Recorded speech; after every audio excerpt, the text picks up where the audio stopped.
សេចក្តីជូនដំណឹងស្តីពីស្ថានភាពធាតុអាកាសនៅព្រះរាជាណាចក្រកម្ពុជាសម្រាប់ថ្ងៃទី13 ខែមីនា ឆ្នាំ 2026 សម្ពាធទាបដែលកើតមាននៅមហាសមុទ្រប៉ាស៊ីហ្វិកខាងលិចបានវិវត្តទៅជាព្យុះទី3ឈ្មោះ Nori T2503 ព្យុះនេះមានឥទ្ធិពលលើរបបខ្យល់មូសុងឦសានដែលបក់លើសមុទ្រចិនខាងត្បូងអាងទន្លេមេគង្គសមុទ្រកម្ពុជានិងលើព្រះរាជាណាចក្រកម្ពុជាស្ថានភាពបែបនេះនឹងធ្វើឲ្យធាតុអាកាសចាប់ពីថ្ងៃទី13ដល់ថ្ងៃទី15 ខែមីនា ឆ្នាំ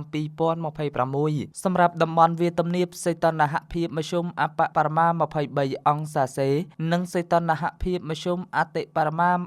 36 អង្សាសេ ខៀវបក់មកពីទិសឦសាន និងទិសបូរមានល្បឿនមធ្យម 3 ម៉ែត្រក្នុងមួយវិនាទី មានខេត្តបាត់ដំបង ពោធិ៍សាត់ និងតាកែវអាចមានភ្លៀងធ្លាក់ជាមួយខ្យល់កន្ត្រាក់និងផ្គររន្ទះគ្របដណ្ដប់លើផ្ទៃដី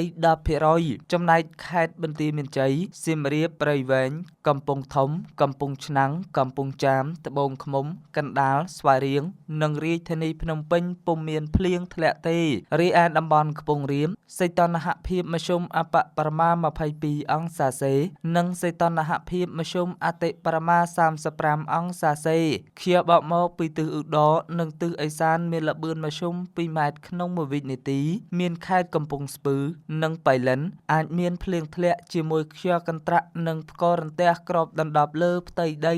10% ចំណែកខេត្តឧត្តរមានជ័យ ព្រះវិហារ ក្រចេះ ស្ទឹងត្រែង រតនគិរី មណ្ឌលគិរី ជួរភ្នំដងរែក និងតំបន់ជួរភ្នំក្រវាញពុំមានភ្លៀងធ្លាក់ទេដល់ឡែកសម្រាប់តំបន់មាត់សមុទ្រវិញសីតុណ្ហភាពមធ្យមអបបរមា 23 អង្សាសេ និងសីតុណ្ហភាពមធ្យមអតិបរមា 35 អង្សាសេ ខៀវបក់មកពីទិសនិរតីនិងទិសអាគ្នេយ៍មានល្បឿនមធ្យម 3 ម៉ែត្រក្នុងមួយវិនាទី មានខេត្តកោះកុង ព្រះសីហនុ កំពត កែប និងជួរភ្នំបូកគោអាចមានភ្លៀងធ្លាក់ជាមួយខ្យល់កន្ត្រាក់និងផ្គររន្ទះគ្របដណ្ដប់លើផ្ទៃដី 15% រលកសមុទ្រមានកម្ពស់មធ្យមអបបរមាកន្លះម៉ែត្រនិងកម្ពស់មធ្យមអតិបរមា 1 ម៉ែត្រអាស្រ័យដោយបានជម្រាបជូនខាងលើនេះសូមសាធារណជនទទួលជ្រាបជាព័ត៌មាន